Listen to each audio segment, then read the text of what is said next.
ఇవాళ రెస్టారెంట్ స్టైల్లో paneer butter masala and butter non చేస్తున్నాను. దానికోసం నేను ఇక్కడ విజయ పన్నీర్ తీసుకున్నాను. దాన్ని మిడిల్కి కట్ చేసి వర్టికల్గా కట్ చేసుకొని క్యూబ్స్ లాగా కట్ చేసుకోవాలి, అన్నీ ఈక్వల్ సైజులో వచ్చేలాగా. ఇలా అన్నిటినీ కట్ చేసుకొని ఇప్పుడు క్యూబ్స్గా కట్ చేసుకోవాలి వాటిని.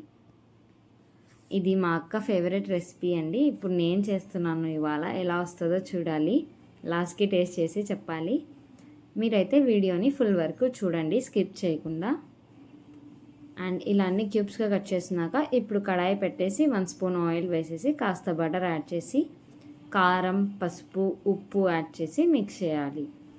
ఇది ఎంత బాగా ఫ్రై అయ్యాక ఇందులోకి మనం ఇందాక కట్ చేసి పెట్టుకున్న పన్నీర్ క్యూబ్స్ని యాడ్ చేసుకోవాలి. చాలా సాఫ్ట్గా కలుపుకోవాలి. పన్నీర్ పీసెస్ అనేది విరిగిపోతాయి మనకి. లైట్గా ఇలా సైడ్ నుంచి ఇలా అంటూ కలుపుకుంటూ ఉండాలి.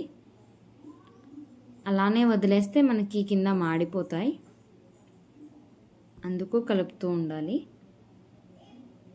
ఇలా బాగా ఫ్రై అయ్యాక ఎక్కువసార్లు కలిపితే కూడా మనకి పీసెస్ అనేది విరిగిపోతాయి. లైట్గా చూసుకొని కలుపుతూ ఉండాలి. వీటన్నిటిని ప్లేట్లోకి తీసుకోవాలి. బాగా ఫ్రై అయ్యాక ఇలా అన్నిటినీ ప్లేట్లోకి తీసి పక్కన పెట్టుకోవాలి.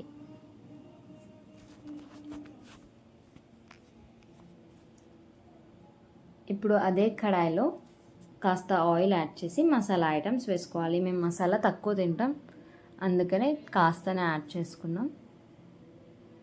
అండ్ అవి కూడా బాగా ఫ్రై అయ్యాక 4 ఆనియన్స్ని ఇలా కట్ చేసుకొని వేసుకోవాలి.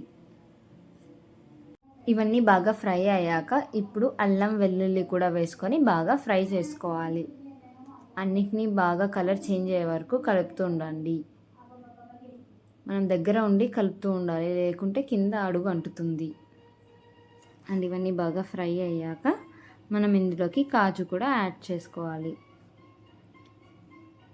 అన్నీ యాడ్ చేసుకొని బాగా మిక్స్ చేసుకోవాలి. అవన్నీ బాగా ఫ్రై అయ్యాక లాస్ట్లో టమాటోస్ని కూడా యాడ్ చేసుకోవాలి. 4 టమాటోస్ని ఇలా కట్ చేసుకొని వేసుకుంటున్నాను. అన్నిటిని బాగా మిక్స్ చేసుకొని మూత పెట్టి వదిలేయాలి. అండ్ ఇప్పుడు మూత తీసి కాస్త వాటర్ యాడ్ చేసి మరి బాగా మిక్స్ చేసుకొని మూత పెట్టి పక్కన పెట్టుకోవాలి 5 మినిట్స్ సిమ్లో. అండ్ ఇప్పుడు నాన్ కోసం పిండి కలుపుకుంటున్నాను. 1 కప్ మైదా తీసుకున్నాను. అండ్ కాస్త సాల్ట్ అండ్ కాస్త షుగర్ కూడా యాడ్ చేశాను. వీటిని బాగా మిక్స్ చేసి ఇప్పుడు పెరుగు కూడా యాడ్ చేసుకోవాలి. ఇక్కడ మా అక్క కూతురు వచ్చి నేను హెల్ప్ చేస్తా అని తను కూడా చేస్తుంది. తను వచ్చి పెరుగు అండ్ నెయ్యి వేసి హెల్ప్ చేసింది మాకు. అల్లరి చాలా అండి, ఇప్పుడు హాలిడేస్ కదా, చాలా అల్లరి ఉంది తన దీంట్లో. టీవీ వదలదు. ఇంకా పిండి అనేది ఇలా కలుపుకొని 5 మినిట్స్ పక్కన పెట్టుకోవాలి. ఇప్పుడు మనం పొయ్యి మీద పెట్టుకున్న దాన్ని చూడాలి. చూసారా, ఇలా వచ్చినప్పుడు మిక్సీకి పట్టుకోవాలి. ఫైన్ పేస్ట్గా గ్రైండ్ చేసుకోవాలి. అండ్ కాస్త వాటర్ యాడ్ చేసుకొని గ్రైండ్ చేసుకోవాలి.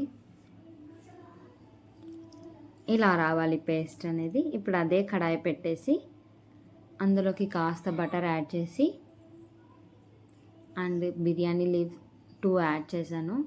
అండ్ కాస్త కారం యాడ్ చేసుకోవాలి. మిక్స్ చేసి కాస్త పసుపు కూడా యాడ్ చేసుకోవాలి. అండ్ ఇప్పుడు ఇందాక గ్రైండ్ చేసి పెట్టుకున్న పేస్ట్ని యాడ్ చేసుకోవాలి. అందులోకి మిక్సీ గిన్నెలోకి కాస్త వాటర్ వేసి ఇందులోకి వేయాలి. లైట్గా వేసుకోవాలి వాటర్. ఇది బాగా బబుల్స్ వచ్చే వరకు మిక్స్ చేసుకోవాలి. ఇప్పుడు సాల్ట్ యాడ్ చేసుకోవాలి. అండ్ బాగా మిక్స్ చేసి మూత పెట్టి ఒక 2 మినిట్స్ వదిలేయాలి. తర్వాతకి మనం ఫ్రై చేసి పెట్టుకున్న పన్నీర్ క్యూబ్స్ని ఇందులోకి యాడ్ చేసుకోవాలి. ఇలా బబుల్స్ వస్తున్నప్పుడు అన్నిటినీ యాడ్ చేసి మనం స్లోగా మిక్స్ చేసుకోవాలి. పన్నీర్ క్యూబ్స్ అనేవి విరిగిపోకుండా ఓన్లీ సైడ్స్కి అంటూ ఉండాలి అంతే, లేకుంటే మరి మనకి క్యూబ్స్ అనేవి విరిగిపోతాయి. అండ్ లాస్ట్లో కొత్తిమీర యాడ్ చేసుకొని 1 టైం ఇలా మిక్స్ చేసుకోవాలి. మిక్స్ చేసుకున్నాక కాస్త నేను ఫ్రెష్ క్రీమ్ కూడా యాడ్ చేశాను. అండ్ ఇప్పుడు షాహీ పన్నీర్ మసాలా కూడా యాడ్ చేశాను. అది 2 స్పూన్స్ యాడ్ చేసుకొని మిక్స్ చేసి కాస్త ఫ్రై అయ్యాక ఇప్పుడు ఫ్రెష్ క్రీమ్ని యాడ్ చేసుకోవాలి. అంతే, ఎంతో సింపుల్గా టేస్టీగా రెస్టారెంట్లో దొరికే పన్నీర్ బటర్ మసాలా ఇంట్లోనే చేసుకోవచ్చు. ఏమంటే కాస్త ఓపిక ఉండాలండి. ఓపిక ఉంటే టేస్టీగా మనం ఇంట్లోనే తినచ్చు.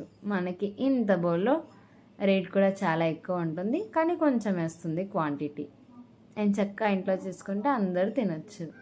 అండ్ ఇప్పుడు మనం వెల్లుల్లిని దంచుకొని బటర్లో కొత్తిమీర యాడ్ చేసి ఈ వెల్లుల్లిని కూడా దంచి వేసుకొని మిక్స్ చేసి పెట్టుకోవాలి. అండ్ ఇప్పుడు ఇందాక కలిపి పెట్టుకున్న పిండిని బటర్ నాన్స్లా రుద్దుకోవాలి.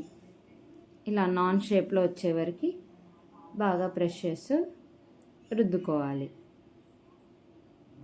అన్నిటిని ఇలా రుద్దుకొని ఇలా షేప్ వచ్చాక మనం వాటర్ వన్ సైడ్ అప్లై చేసుకోవాలి. వాటర్ని వన్ సైడ్ బాగా అప్లై చేశాక మనకి ఎటువైపు అయితే వాటర్ ఉందో అటువైపు ప్యాన్ మీద వేసేయాలి. అది స్టిక్ అవ్వాలి ప్యాన్కి. అలా స్టిక్ అయ్యాక మనకి వన్ సైడ్ బాగా ఫ్రై అయ్యాక ఇప్పుడు ఇంకోవైపు కాల్చుకోవాలి. ఇలా పెన్నంని తిప్పేసి ఇలా స్టవ్ మీద కాల్చుకొని కాలినాక ఫ్రంట్ సైడ్ తిప్పేసి ఇందాక మనం గార్లిక్ బటర్ మిక్స్ చేసి పెట్టాం కదా, దాన్ని దీని మీద అప్లై చేసుకోవాలి. అంతే, బటర్ నాన్ రెడీ. అన్నిటినీ ఇలా చేసుకొని ఇంట్లోనే ఎంచక్కా రెస్టారెంట్ స్టైల్లో తినొచ్చు. మనం అందరూ తినొచ్చు ఇంట్లో. కానీ చాలా బాగా వచ్చింది, నేను ఫస్ట్ టైం చేసినా కూడా. అండ్ ఇలా అన్నిటినీ రుద్దుకొని వన్ సైడ్ వాటర్ అప్లై చేసి ఆ వాటర్ ఉన్నది మనం ప్యాన్ మీద వేసుకోవాలి. ఆ ప్యాన్ని తిప్పి కాల్చుకోవాలి. అంతే, ఎంతో సింపుల్ అండ్ టేస్టీగా రెడీ అయిపోద్ది ఇంట్లోనే paneer butter masala and butter non. మీరు కూడా ట్రై చేయండి, ఓపిక్గా తెచ్చుకొని. మీరు కూడా ట్రై చేయండి, ఇంట్లో బాగా వస్తుంది. చూడండి ఎంత బాగా వచ్చిందో. నేను ఆ రోజు ఫుల్ తిన్నాను. అండ్ ఇక టేస్ట్ కూడా చేసి చెప్తున్నాను. నోట్లో పెట్టుకోగానే అబ్బా రెస్టారెంటే గుర్తొచ్చింది నాకు. అంత బాగుంది. నేనే చేశాను కదా, అందుకు బాగా కుమ్ముకున్నాను నేనైతే. మీరు కూడా పక్కా ట్రై చేయండి, సబ్స్క్రైబ్ చేయండి.